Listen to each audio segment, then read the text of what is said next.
Hello and welcome to the first ever campaign gameplay showcase for Stronghold Warlords. As we get closer to launch, I thought it would be a good idea to start revealing more raw gameplay, giving us time to work on other secret video content and to give you an idea for how the game will actually look and play at launch. If you don't know what I'm talking about, Warlords is the next entry in our Stronghold Castle Sim series, coming to Steam later this year. The Stronghold games are all about castle building and besieging, with the RTS combat in this title taking place in several different countries across the Asian continent, including, of course, China. Today we'll be showing you a work-in-progress build of the fourth mission from our Chinese portion of the single-player campaign, which charts the rise and rule of Qin Shi Huang. If you aren't aware of Mr. Huang, one of the most influential figures in Chinese history, be sure to check out our video on the rise of the Qin dynasty for a quick history lesson. Now before we begin, let me reiterate that this is a work-in-progress build with many graphics, sounds, and of course balancing still being tweaked ahead of launch. We're currently implementing player feedback on aspects of the game, including UI, AI, and other two-letter acronyms. So if you have any feedback, drop it in the comments below and we'll get back to you. So yes, hello and welcome to Campaign Preview 1, the first in our series of previews for the gameplay of the single-player mode in Stronghold Warlords. Today joining me is senior coder Matt Smith, who you may recognise from last week's Stronghold Sessions interview, and of course our Warlord Q&As. How are you today, Matt? Hello. Yeah, I'm good. I'm good. How does it feel to see the game running?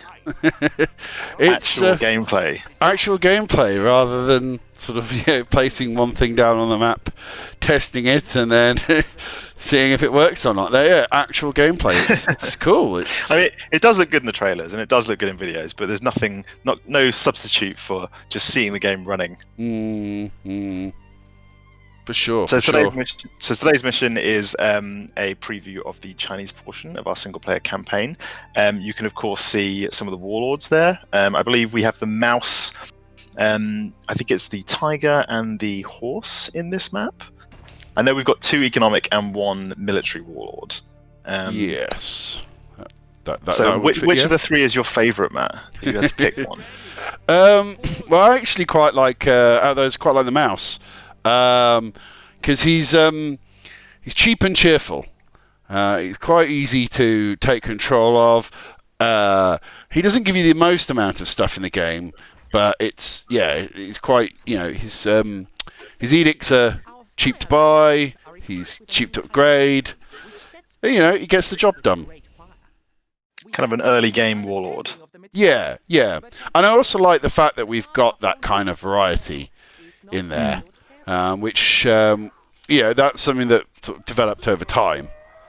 We have, for example, the mouse at one end of the scale, and we have the dragon at the other. He is far more prestigious, and his the costs for his various features reflect that. They reflect that, yeah. Yeah. So I think in this one we've got 2 mice, a pig, and a tiger. So those are all kind of, I'd say the pig's kind of like early to mid game, maybe? Yeah. And the tiger's kind of just a solid all-around offensive military warlord, as we'll see in a second. Yeah, there we go. Yes, 2 mice, a tiger, and a pig. Yeah, I think I'd say the tiger's a good sort of benchmark for, like you say, solid. Not one extreme or the other, but it gives you some good attack options.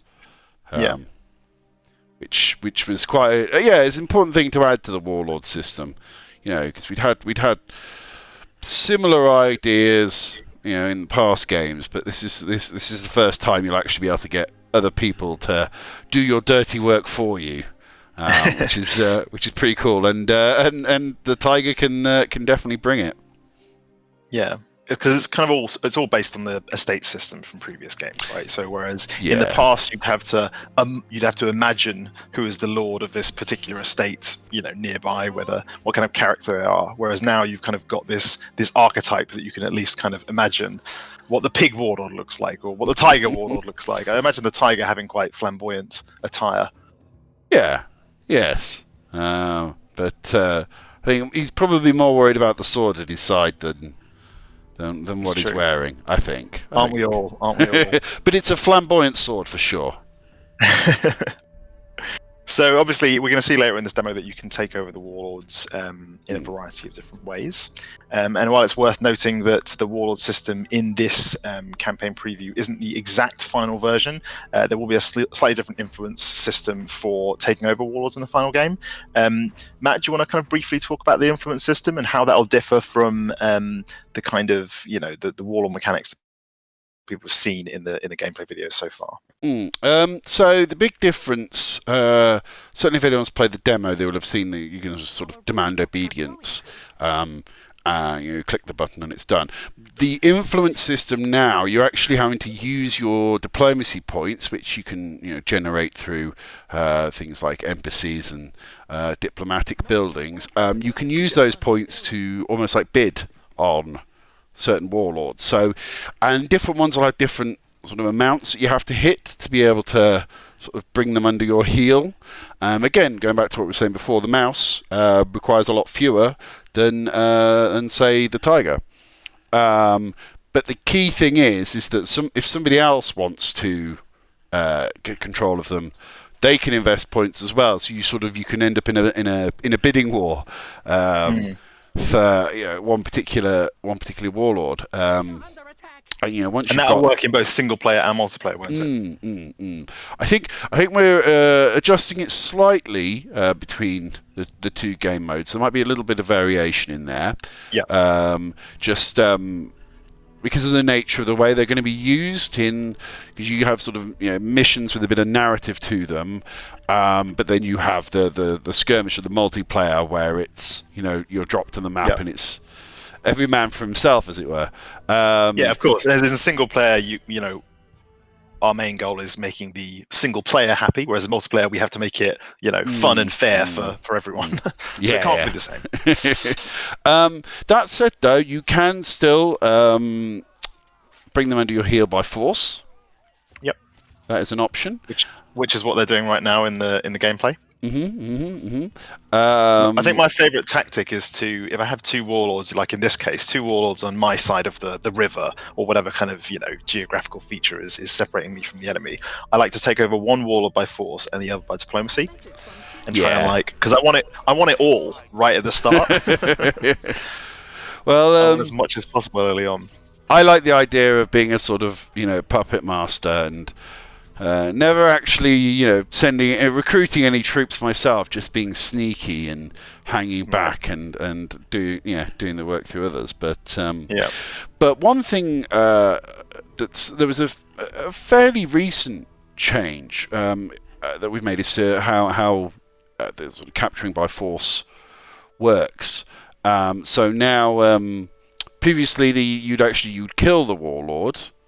And then their estate would sort of fall to you, and they'd respawn. Now, though, we actually have them bending the knee to you, which is pretty cool. I believe that was a community suggestion. Yes. Because obviously we've had 30,000 people download and play the Steam demo. And along with that, a whole slew of feedback, which has been great for us. Really, really, really good. We've never really done this kind of thing before, I don't think.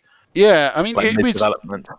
No, it was something that that had been sort of discussed and experimented with a little bit, but we'd sort of seen pros and cons going with both methods. But then we saw, as you sort of brought to our attention, people in the community talking about this, saying this. Thought, if this is something people are after, then let's give it a go. Yeah. I think I noticed it in the demo because the sound of the Lord dying is so loud. it's an incredibly dramatic noise, and I think it was when I was at PAX and someone was playing it, and that was the first person that I saw mentioned it. And then obviously when we did the Steam Game Festival, we had a bunch of other people sort of suggesting as well. So yeah, it's nice when that kind of thing comes up, and it kind of when you're working on a game every single day, you kind of lose sight of these things that, in the past we've gone to shows and had a few hundred people play the game, but now we've got tens of thousands of people playing it and giving us feedback. So it does kind of sort of bring up those little polish items that you can add to the game. Yeah. Speaking of polish, I've just noticed we're putting down a consulate at the moment. We do have some wuselfaktor. Added wuselfaktor for the consulates and the temples coming. Consulates and the temples, yes. Yeah. I think the diplomat's in this demo. Yeah, I think we changed his behaviour a little bit because he's sort of got his scroll and he walks around, sort of issuing edicts and telling people what's going on. And we had him sort of going up to different buildings and doing it, which kind of looked a bit odd. That you just sort of go up to a pig farm and hear ye. But yeah, so this is improving our diplomacy. Yeah, so now you've got one guy who moves between the buildings, between the sort of diplomatic buildings on your estate, and stands in front, makes his proclamation, and moves on. It's pretty cool. But yes, whereas the temples, each one will have their monk, and they do go about sort of issuing blessings to That's cool. to the people on your estate, and it's yes, wuselfaktor, as you've explained to me, is the correct term for it. But it's nice seeing people. It makes it feel like a living, breathing village or settlement, Because we were talking about kind of like polish and all those kind of aspects of adding little extra touches to the game in the sort of the later stages of development, and sometimes that can mean entire new models of things, new animations. So it really is changing up until the very last moment, isn't it? It's amazing how it kind of comes together towards the end. Yeah, I mean, what we're finding now at this point in development is we are still adding stuff, but the difference is we've got everything that's sort of critical or something else that depends on is in place, but we've still got all these little areas for improvement where they haven't been top priority because they haven't, not having them in hasn't prevented someone from doing some other work. So, but now we've got. I hope no producers are watching this video. We're not adding anything. No, it's no. But so it's nice to I still have these little touches in, and when we say we're always looking for places to polish and room for improvement, that's not just rhetoric. We genuinely are. It's nice to be doing those. Yeah. I was thinking of doing a video about what all the 7 top things that we've changed in response to fan feedback, but I don't know whether that's just kind of tooting our own horn a bit too much. Maybe I'm being too British about it. There we go. There's the diplomat. There he is. There he is doing his thing. Yeah. Because that was the kind of thing where I think we did like a free build gameplay video a couple of weeks ago, and they weren't quite in there, and people were kind of, sometimes feedback's really useful, and sometimes feedback just happens to be stuff that you were already planning to do, or it might even just not have made that particular build for that particular showing. Yeah, just having that little bit of outside perspective on it can be really handy. So this is kind of the typical. This would be my typical strategy, and I believe yours as well. Turtling up as early on and as powerfully as possible. Yep. I am a fan of the sort of the smaller towers, and just scattering a few there with some archers round about, rather than unfortunately you can't do the classic Stronghold tactic of literally putting 20,000 archers into a single tower and hoping for the best. But that hopefully this will be better for gameplay and better for balance. Yeah. See, so the nice thing you're seeing there is making use of the orders, the edicts, so you can sort of compensate for things that you're maybe lacking on your estate. Or it means you can say, okay, well, do you know what? I'm not going to worry about building up this part of my economy. I'm going to focus on something else, but I'm going to get that warlord. I'm going to let him deal with that for me. Yeah. Or in a mission where, a certain resource is completely unavailable, that might be your only option. So there are lots of interesting gameplay sort of, ramifications for the Warlord system. Yeah, I'm really excited about it. I'm really excited to see what people think of the overall, because obviously in a demo, like we can only kind of give people a limited amount of perspective on what the kind of ramifications of adding a mechanic like that are. But really looking forward to kind of releasing the core game and seeing what people think of it in single player, in free build, in multiplayer, in skirmish in particular, and kind of those kind of first few weeks of getting feedback and being able to tweak things will be quite interesting, I think. Yeah. One thing I will say of note for those who have played the demo, there was definitely some balance changes. That was balanced for sort of a one-shot demo to show off some things. So you might find certain things work a little differently come release. Yeah, I'll completely assume fault for that, to be honest. I was the one saying the rocket launcher needs to, just blow stuff apart. It is pretty cool. Yeah, and like the original demo as well was like, I think it was like a 15-minute timer, which is obviously, a quarter of how long you'd expect an average kind of RTS game to last, or maybe like a third or something like that. So yeah, we eventually opened it up so that the demo could be played for longer than 15 minutes, I think, for the Steam Game Fest. But yeah, still the balancing was nowhere near kind of finished. So we're finally in that stage now, which is nice. So yeah. And we're kind of still doing as well. Oh, I just want to just mention the X-ray for the units behind the tower. I've just seen a good opportunity to talk about it there. That's received a little bit of polish, I think, since we first showed it. Yes, I think the first iteration of it was basically just sort of block color, and that it made it harder to pick things out in the middle of a fight or when there's a big clump. So we went from the sort of solid colors to what our producer calls the ready break effect, which. Ready break effect. Yes. Nice. So it's a bit of a only 90s kids will get this reference, but if you're familiar with British brands of porridge, that might make sense to you. But it's nice, and it does help. We've got some pretty tall buildings. Yeah. I think it does kind of. It seems like a minor thing, but a lot of fans of the 2D games want features in the 3D games that make them feel like the 2D games.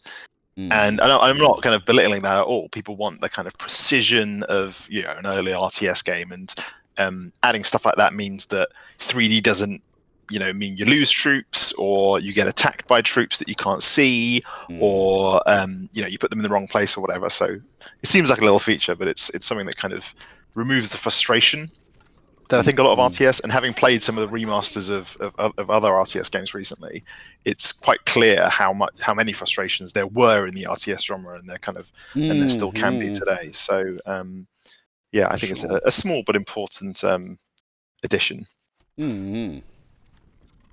So what are we doing at the moment? We're getting the pig, I believe, to send us a bunch of resources while we turtle up. Yeah. So it's focusing on the defenses, on the military. And getting support from those two warlords, which is if those are the guys you've got available, I think that's the right play. But yeah, the invasions coming in, the attacking armies coming in are getting a bit more substantial at this point. It might be worth as well, because obviously we haven't really talked about the campaign stuff yet. And in this mission, the goal is very, very simple. Classic Stronghold, defeat the enemy lord. Once that happens, you win the game. I think there are sort of sub objectives in this one as well. So you have to defend against these invasions, and then you have to take over all the warlords on the map to sort of assert dominance over the region, and then you have to take out the enemy lords. But will there be any other types of objectives in the main campaign? I know there's some interesting stuff we've been looking at doing that only kind of comes out in that later stage when the designer starts coming back to the programmers and says, how about this? Yeah. I mean, there's no spoilers, but there's at least one mission where it's not just the enemy troops that you have to worry about. Nice. Yeah, the terrain itself. That's a nice little. It's against you.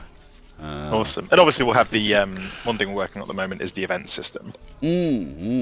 Which is going to feature, not in terms of objectives necessarily, although it'll probably feature more in the economic campaign, but it does kind of affect the moment-to-moment gameplay, quite heavily.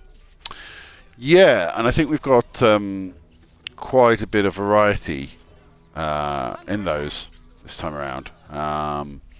So I think actually it's interesting. It goes back to what we were talking about earlier, sort of campaign versus skirmish or multiplayer. Again, we want to make the events, we want to set them up such that you can have them at specific moments in a single player mission. But likewise, they could be things that could get suddenly dropped into a multiplayer game and spice things up a bit. So you've got to serve again those two roles.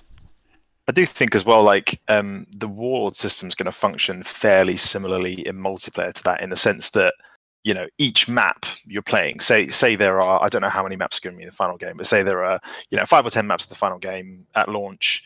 If you have Warlords, that randomizes things completely. So playing on the same map with a different set of Warlords can be a completely different experience. And then having events on top of that. So having all this sort of strategy sim gameplay means that one match can go 2 completely different directions even before you kind of get the Warlords involved. And I think the Warlords do kind of add a freshness to starting up a new map and taking things on, rather than we all had our favorite maps in classic RTS games that we would just load up, crush the enemy over the course of an hour and be like, yeah, that felt great. But there was never that kind of like you kind of knew what you were going to expect, right, in every single map. Yeah, I think that's fair to say. So we've nearly defeated all of the invasions. I think they've obviously done the smart thing here and placed a single tower really far out to take out as much stuff as possible.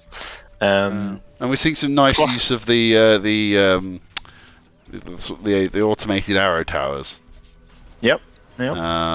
Which they've got there on the right. Little cheeky fire lancer up there as well. Yeah. Definitely best used on the walls. I tried to use fire lancer as part of a siege the other day, and it just went absolutely. I was doing a stream for an online event, and I thought, you know what, let's use some fire lancers. They can't be that bad on attacking. And I was like, no, these are definitely defensive troops. Again, I don't know whether that's a balanced thing or not, but they're much better poised on top of a wall like they were in real life. Yeah. So we've got some Warlord upgrading going on. Yes, I was waiting for that. I thought I've been neglected a little bit. Not not that I'm an expert, but yeah. Which is so nice. What happens when you upgrade a Warlord? Just for people who don't know what because obviously you use diplomacy points to do that. Yeah, so once you've got control of them, as you've seen, you can ask them for shipments of stuff or send attacks. But you can also upgrade them. And what that'll do is one of a few things. It will give you the first thing is that they've got a passive perk, that's always there, and certain levels may increase that. So if it's extra troop damage, the more you upgrade them, the more damage they'll do. If it's sort of helping with worker productivity, you'll get more stuff out of your own workers if you upgrade them. So are there perks sort of generally geared towards either economy or military, depending on what their archetype is? Yes, yeah. And it's generally they're geared towards making your stuff better. So rather than the perks just improving what the Warlord themselves does, maybe it'll shore up your defenses or bolster your defenses, but you've got to have those defenses in place to begin with.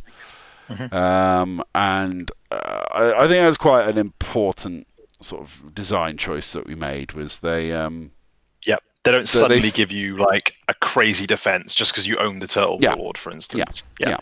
All Warlords have some sort of perk like that.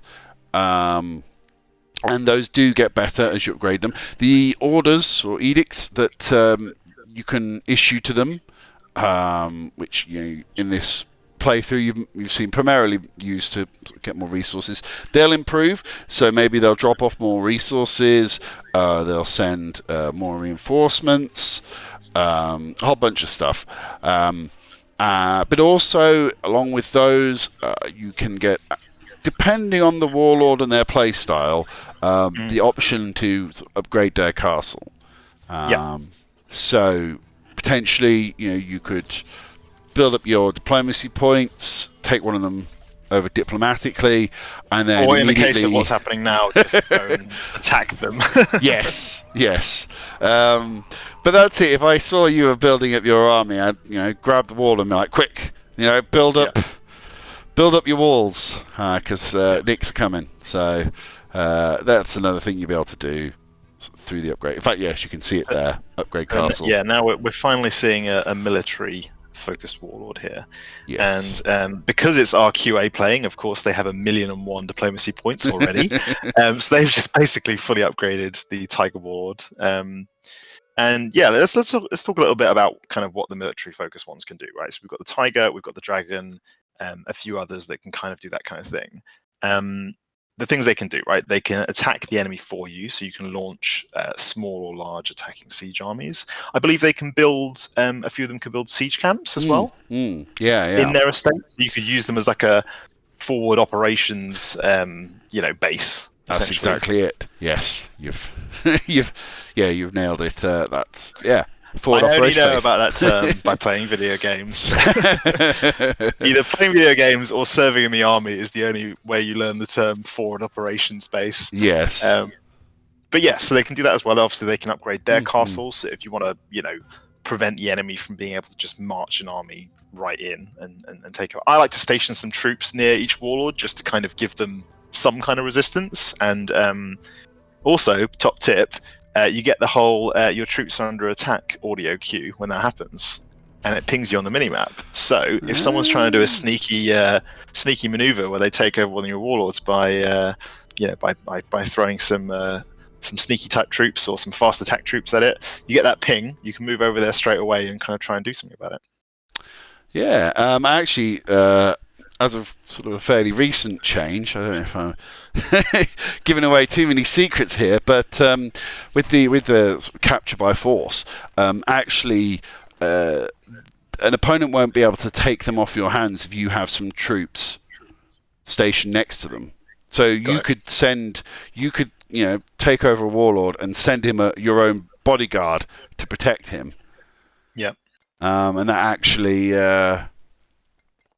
will make it a lot harder for them to wrestle them off you. You could have like a kill team. Yeah. You could have a general maybe, and like some bannermen, and then either some Imperial warriors or guardsmen or something like that. Just a small squad of elite troops to be able to kind of hold it for you. Yeah. So even if the warlord themselves, it gives more purpose to all those unit abilities as well, because it means that you can use them in specific scenarios that rather than just being something that makes your overall army stronger. There's a couple of examples of that come to mind. So we have the heavily armored troops, and that's a new way to use them as a sort of bodyguard to send them out. Or through sort of skirmishing and harassing, you can sort of whittle them down, and you might not be able to capture them, but maybe you can prevent somebody else from using them. Like sending out fast, long-range units to just generally disrupt the other guy's goings-on. So it's provided quite a few new gameplay opportunities like those. Yeah, and that's kind of what you want, right? If a game's both sort of traditional RTS and simulation, you want both of those systems to kind of interplay in a way that makes it more interesting. Otherwise, it's just two very separate gameplay loops. Yes. One of the key things back in the sort of the early days of the project when we were designing this is we didn't want it to just be sort of a generic land grab. Whoever gets their army up, builds their army up fastest, and goes to the nearest warlords will just win. We wanted to make sure it wasn't as straightforward as that, and I think we've accomplished that. Yeah, I think a lot of people kind of talk about RTS and say that it's quite hard to not innovate, but to kind of mix up the core RTS gameplay. And I think that like the most successful RTSs recently they may have been super polished, but they've kind of just done the same core thing, right? So you get these situations where you either turtle or you attack very aggressively, and those are the kind of two strategies. And there's not like games that, you know, I know quite a lot of games have kind of strayed away from the grand strategy elements because they're just really hard to add. But I think that's where RTS kind of can grow a little bit, and yeah. But we're trying to do that while staying true to what a core RTS game is. Yeah, for sure. And there's all the the classic Stronghold sim elements in the mix as well with that, which I think gives a bit of a unique wrinkle to things. Oh yeah, definitely. With the whole sort of like population system, popularity, the ability to buy and sell resources at the market and the armory and the stockpile, there's a lot. Yeah. Go watch one of our other videos if you want a rundown of the kind of the core gameplay systems for Stronghold. Yeah. So now we're on the final objective. Our QA player has taken over all 4 warlords. He's just built a siege camp, as I was talking about earlier. And yeah, he's gonna attack with the help of some fire oxen, maybe. Yes. Yeah. Classic. Historically accurate. We're laughing because research was done. At first glance, when you see an ox with a bunch of explosives strapped to it, it's a little bit crazy, a little bit nutty. I think the reaction but mostly so far has been people going, and then they Google it and they go, oh, fair enough. Yep. They Google it to check, but they're not sure about it when they first see it. And it's definitely something a bit different to the sort of usual siege warfare. But the thing I really like about the fire oxen is that you do have to handle them with care. I think, was it Aaron's he did a live stream a little while ago. Yeah, he was doing the free builds. Yeah, that it literally blew up in his face. So, yeah. I think I have about a 50% success ratio with fire oxen. Either they blow up halfway and set some of my troops on fire, or they hit the mark and absolutely, dominate. Yeah. It's one of the two. Yeah. So he's trying to do a sneaky flanking maneuver with this fire oxen. Yeah. So in terms of like map sizes, very quickly, I believe this is a medium-sized map. I think so. Yes. Looking at the mini map in the corner. Because it's just worth saying that obviously there'll be small, medium, large, and extra large maps in the game, and we are going to show more of those as we go through. Because you kind of, what I like about this map is that you've got the kind of like sort of geographical features, but you've got a nice open field as well, so you can kind of see the formations at play there. I can imagine multiplayer this being quite good for just having some big conflicts out on that open field. Yes. And kind of taking advantage of the formations, the ability to have your archers at the back and protect those with heavily armored troops and all that kind of stuff. Because formations are something that we've never really done in this way in a Stronghold game before.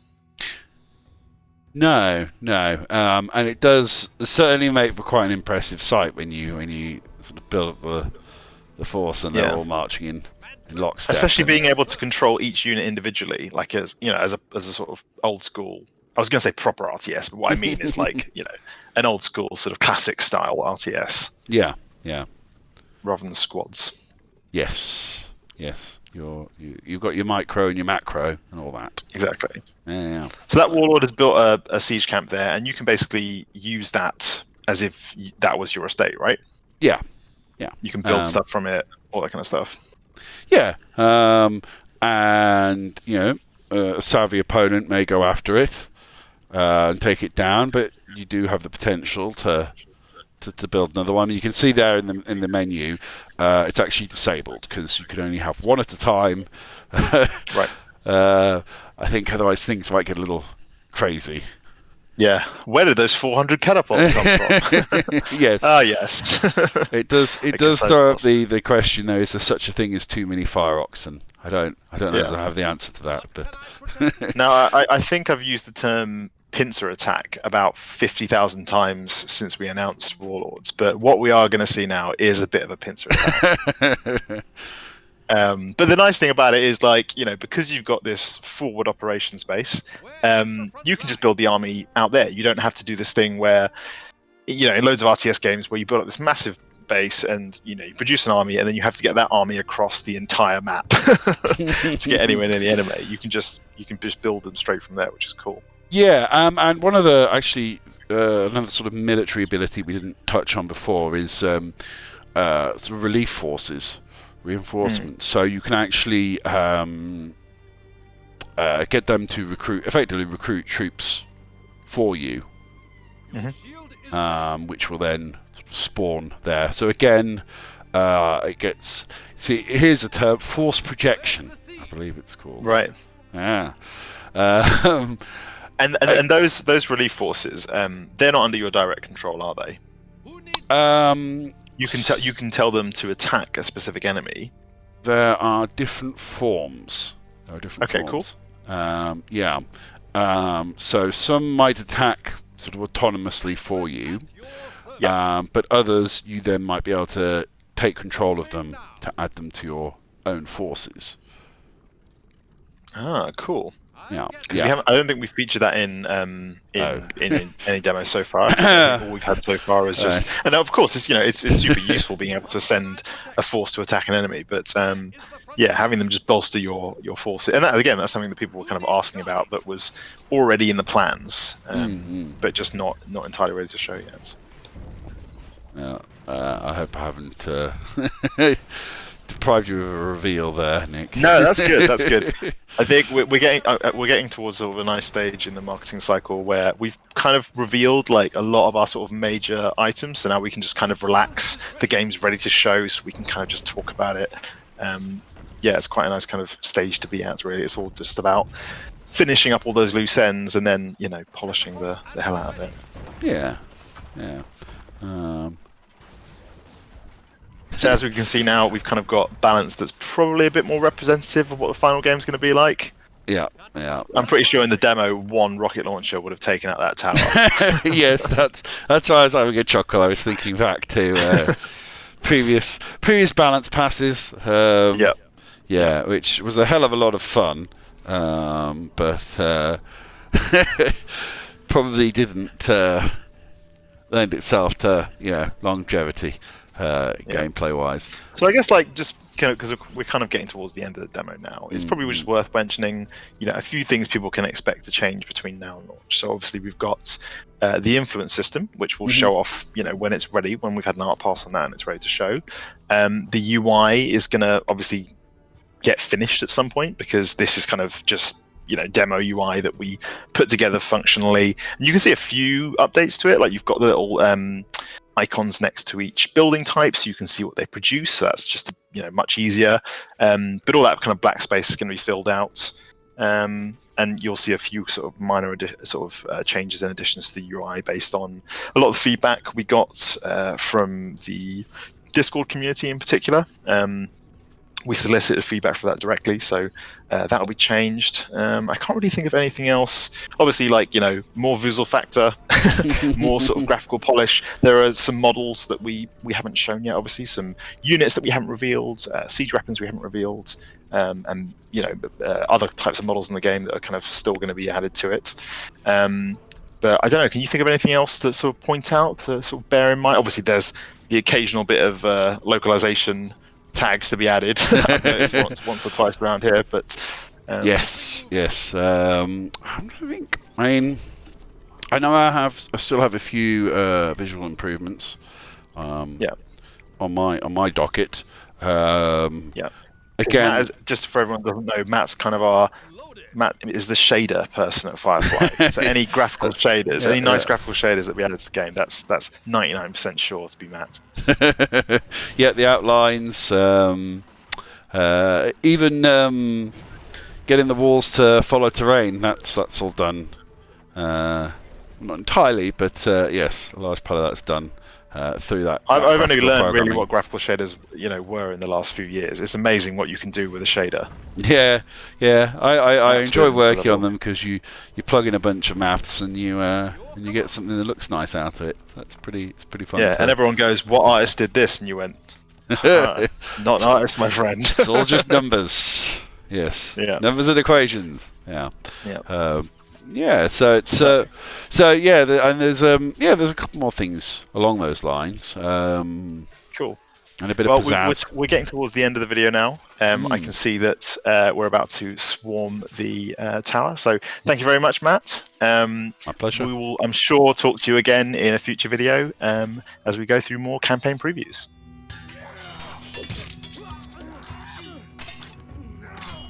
So that was your first look at some campaign gameplay for Stronghold Warlords.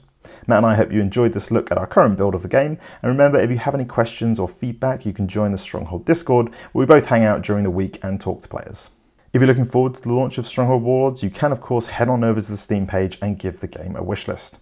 Every wishlist is a huge help to us as developers, and it will also notify you exactly when the game comes out, with any special extras or discounts available at launch. We will of course be doing more campaign preview videos in the coming weeks and months as we build towards release on Steam later this year.